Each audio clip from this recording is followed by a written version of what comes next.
watching famous games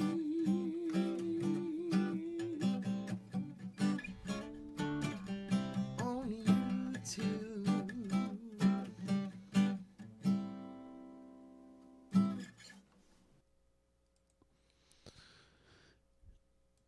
And welcome back. So I've been short GameStop since last February or something, and went through some painful times last January, especially with that move up from. Let's look at the chart here. But the second move up in GameStop was not good for me, which was right here. I was short right here at the bottom, basically, and just took it on the chin all the way up here. So this down move here at the very end of the chart, which doesn't look very big compared with all these up moves that hurt me, is somewhat sweet and victorious, as this particular trading account, which is the public one, which I show people, goes over 20 grand for the first time since I started broadcasting this on the channel, and a very exciting victory. The last time I came online, I had covered my position and I had no position, but I did make the decision right before earnings to actually get short GameStop. And I'm going to show you my receipts here just because, I don't know, just to kind of prove it here. So let's see what we've got going on here. So that would be the 7th? Let's see. No. GameStop.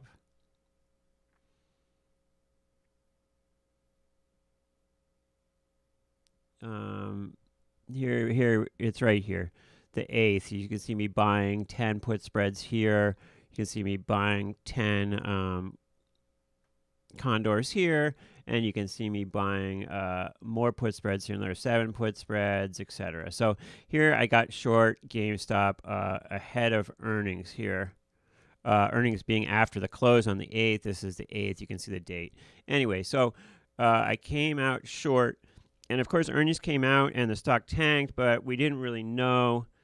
That didn't really mean anything because we had to wait for the next day to see what happened, because you never know what's going to happen. It can be down after the close and end up. But in the end, we surpassed the down move after the close, and we went a lot lower yesterday. So this was a victory.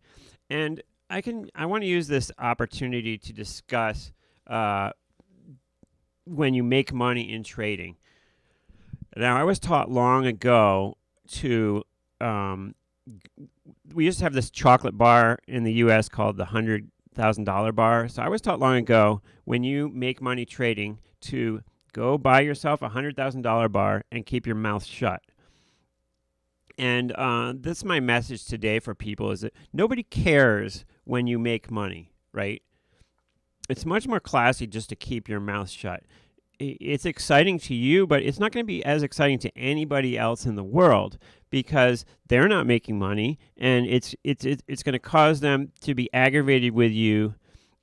Some people, it might even cause to be jealous. So it's best to just keep your mouth shut when you make money and not be a jerk. If you go online and you look at any stock, it doesn't matter, but we'll just go look at the GameStop forum right now. You're going to see people, when on days it's up, you're going to see people who are long gloating and telling the shorts that they're idiots and they should have listened to them and why aren't you long. And then on days when it goes down, you're going to see people saying, I told you it was going to go down. Why didn't you listen to me? Anybody who buys this is a complete moron, and why would you buy this piece of garbage stock? Don't be one of those people. It's just boring. We've already seen all of that before. And once again, nobody cares if you made money. And no one should listen to something that somebody in a random forum says anyway. So going online and saying you guys should have listened to me, why should someone listen to you when you just post some comment on a forum and they don't know you from a hole in the wall, first of all? And even if they did know you, it's not likely that someone's just going to abandon their own decision-making process and just listen to you. So when you're successful and make money, keep your mouth shut. I learned this lesson a pretty hard way as a pit trader in Chicago. I was I got into this pit. Chicago's set up into different trading pits, or at least it was, for equities. And what it is the floor has something like 50 pits, they're called. And they're just little sections where you stand. And generally, a trader will trade a portion of the stocks in their pit, if not all of them. Let me pull up a picture of the pits here for you. And when people are trying to decide which pit to go in, the SIBO publishes data on how many contracts are traded in a pit. And so you can just walk by the pits, count the number of traders there, and you can look up how many contracts were traded and divide that by the number of traders, and thus compare one pit to another, right? Let's see. So a lot of these pictures are of like the big index pits, but let's try to find an individual pit here.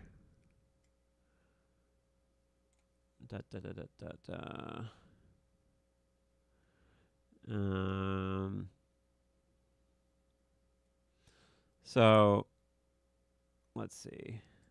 This is from up above, but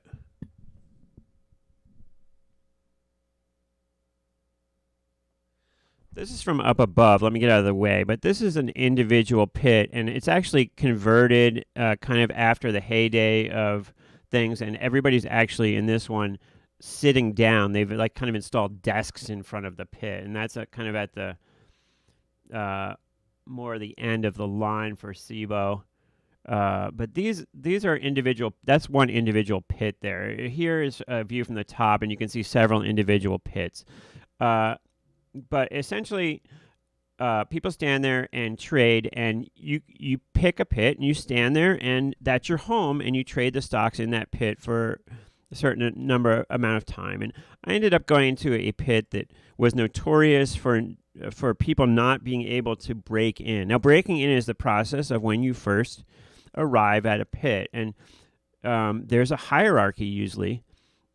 And usually what happens in the end, or at least what would happen is, if there's a trade, it gets divided among the people in the pit, right?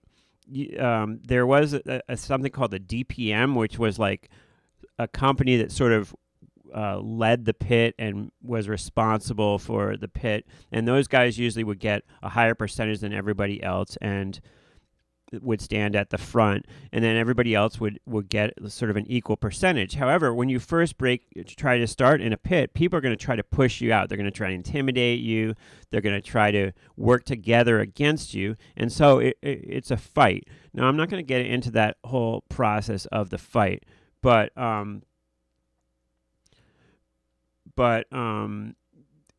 essentially, you trade all the stocks in your pit. And so I got into a good pit after fighting and started making some good money. And I made the mistake of broadcasting to the world that I was making money. And a KG veteran trader who'd been there a long time took me aside and said, "What are you doing? If you broadcast that you're making money, more people are going to come in our pit, and we're all going to make less money, because you can see it as a pie, and the more people that come in, the more slices it gets divided among." So what did I do that was broadcasting that I was making money? Well, like an idiot, I bought a new Porsche convertible and was, this is the stupidest thing I could have possibly done. But I was a young punk kid. I was 21, 22. So I bought a new Porsche and was like driving it into the exchange, parking it in the garage and having them, car wash it every day. And I was wearing like fancy Armani clothes and just being kind of a tool, right? So they took me aside and said, "Don't be an idiot." And then I learned, and I started wearing, the same old clothes to work, ratty clothes, and anytime anybody asks, I'm poverty stricken. And I think it's a much cooler way to keep your mouth shut when you make money and don't be a tool, right?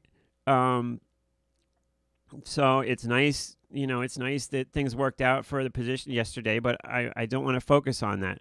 Now, this is a little bit making a video that says victory finally is kind of like goes in the face of what I'm talking about, not broadcasting your wins. However, the point of the title is to get you here so that I can explain to you my thoughts on victory. Victory as a trader is an individual thing, and you should keep your mouth shut about it. Yes, it's very exciting to make money.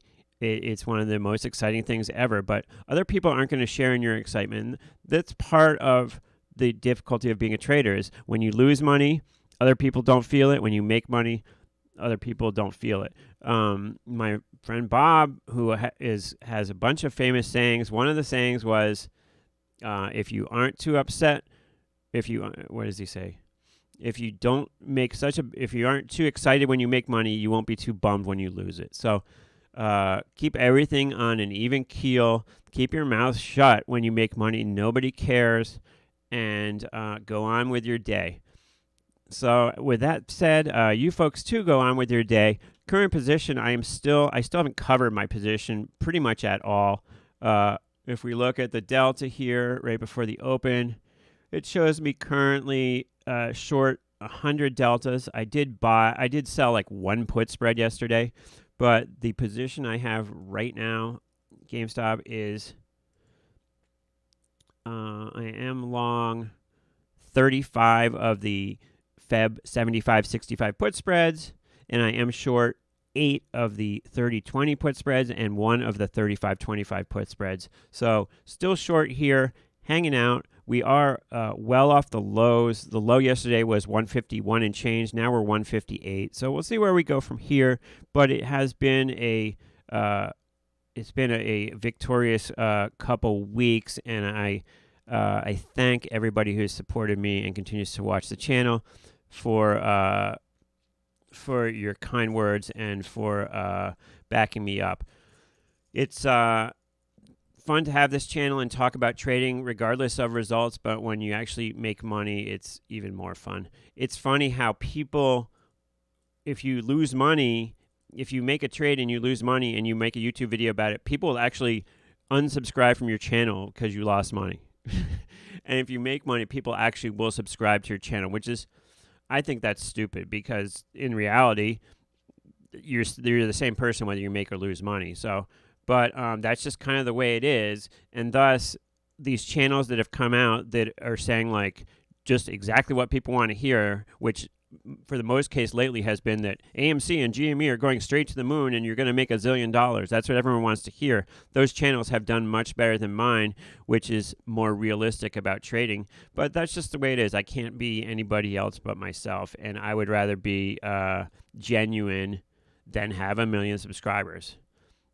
So that's where we are. Thanks for watching. Best of luck trading for everybody today, and I'll see you in the next one. Thank you for your support. Please consider supporting me on Patreon or in the Google YouTube membership program. I will see you in the next video. Have a great day. Thanks, Tom.